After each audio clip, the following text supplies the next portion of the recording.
Welcome back. All right. So my power went out for a little over 3 hours tonight. Wife decided to take a picture and post it online because as soon as the power went out, I was like, all right, I got to watch on my phone, use up all of our data, which I did. Data's expensive in Canada too. It's pricey. But yeah, so I was like, all right, well, I can't prove that Kyle Dubas or somebody associated with the Maple Leafs decided to cut my power, but it was a large swath of homes that were without power. So I'm gonna do this review, and then I'm gonna do the review of the Canucks Seattle game as I had intended as a separate video.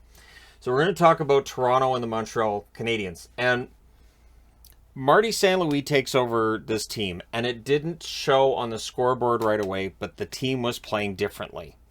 And the confidence seemed to be different, and right away you could see that Caulfield got better.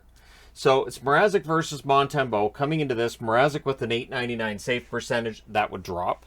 Montembeault with an 895 coming into this game, that would go up. So Montembeault getting better. Pitlick with a break, Mrazek saves on that, and then Pitlick collides with Mrazek, but thankfully Mrazek stays in the game, right? However, at 2:58, Josh Anderson scores from Petrie and Caulfield. Fantastic start. Buries it on a rebound.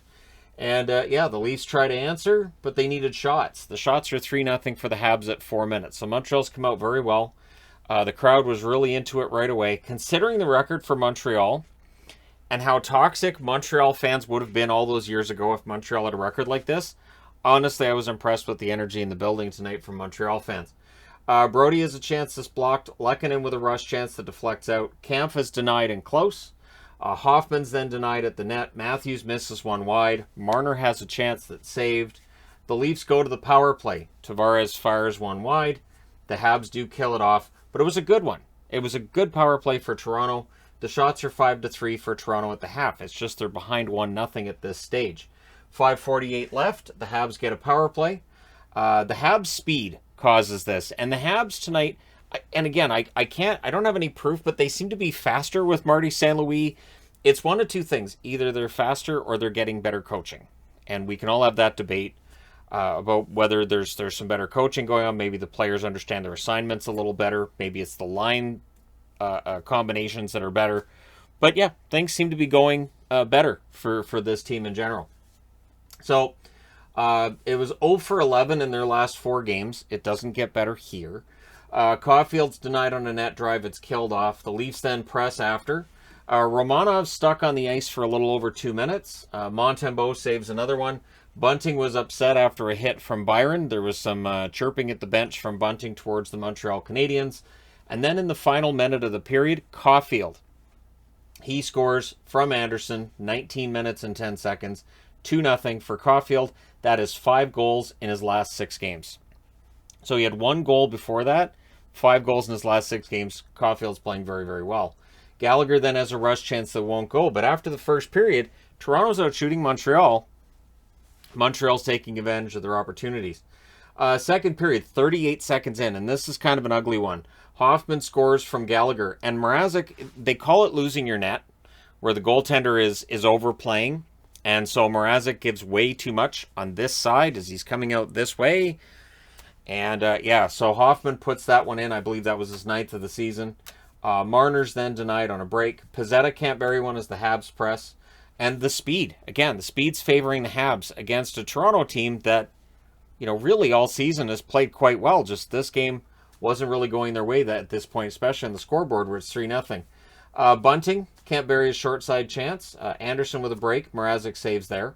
Dauphin has a 2-on-1 chance that's defended. The Habs were getting too many rushes and breaks. Again, they seem to be driving the Toronto defense crazy, trying to keep up with them. Leafs press at 7 minutes. Habs did clear it out. Marner ends up hitting the post shortly thereafter. Caulfield to Anderson. Mrazek denies him there. It was an absolute highlight reel save by Mrazek there in the middle of what was a rough night for Peter Mrazek. So Clegg has a shot deflect wide with 7:01 left. The Leafs get a power play. Matthews has a blast that's saved. It's a good penalty kill though, and so the Leafs are 0 for 2 at that point. Anderson then scores from Caulfield at 15:58. It was a rush after a win on a defensive zone faceoff. So just all the way down the ice. Caulfield with the helper to go with his goal. And he had an assist here as well. Caulfield, pretty good game here. So Mrazek slid too far on this one as well. He slid too far out, too far over, and it left that opening there for Anderson. Dauphin then has a rush chance that won't go, but then Pitlick gets one under Mrazek's arm and in from Gallagher at 17:56. So it is 5-0 for the Montreal Canadiens, who came into this game having won 10 of their first 50 on the season. If you tuned into this game, you did not know their records, you'd be like, wow, Montreal's having another good year in Toronto. Why is Montembeault in there? But he's playing well. So last minute, Caulfield tries to set up Anderson for the hat trick. It doesn't go. With 28.8 seconds left, Spezza doesn't like the Habs throwing hits. It was Suzuki throwing a hit in the Toronto zone, and Spezza didn't like it. So he goes to the box. The Habs end up with a power play.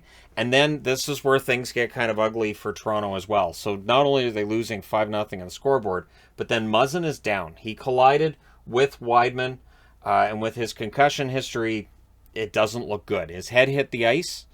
There was no malicious intent anywhere. It wasn't like there was a big hit. There's just a collision. As he's on his way down, he collides with Wideman, and Muzzin did skate off under his own power. But with his injury history, you have to think we might be looking at a concussion for him. So, third period, Muzzin would not return. They did announce that to the surprise of no one. The Leafs finish off the kill. Mrazek still in the net for the record. They did not take him out for the third period.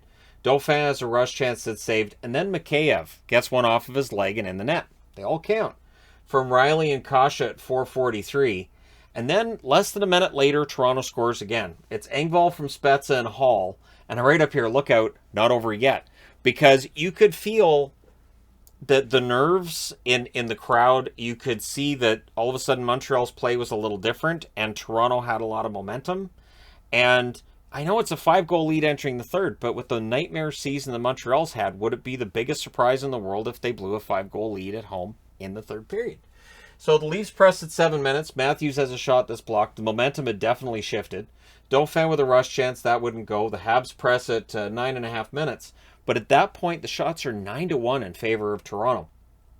The Habs, with those 2 goals against from Toronto, down to a negative 32 in third periods. They are not good in the third period of any game they're in, really. Romanov with a rush chance, that's saved. The fans call that there's too many Leafs on the ice. The ref disagrees. Marner with a rush chance, that saved. The ole, ole, ole singing starts up. It had started up as well when it was 5-0. And so it's nice to hear the fans enjoying themselves in Montreal. Some of the games they weren't able to attend. Might have been better for them that they didn't see some of that in person.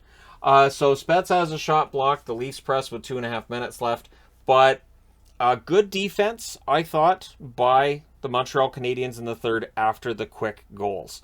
After those back-to-back goals, Montreal got back into good habits, and they didn't really allow anything, that could be really overly dangerous. So they win this one 5-2. They go to 11, 33, and 7. They've won 3 in a row. Toronto drops to 32, 14, and 3. This one hurts because, again, it's Montreal. You need this game. Your shots, 11-8 Toronto in the first, 12-11 Toronto in the second, 14-5 Toronto in the third. Final shots, 37-24 for Toronto. They outshot them badly. Power plays 0 for 2 on both teams. Hits 38-26 for Montreal. Mrazek saves 19 out of 24. Montembeault saves 35 out of 37.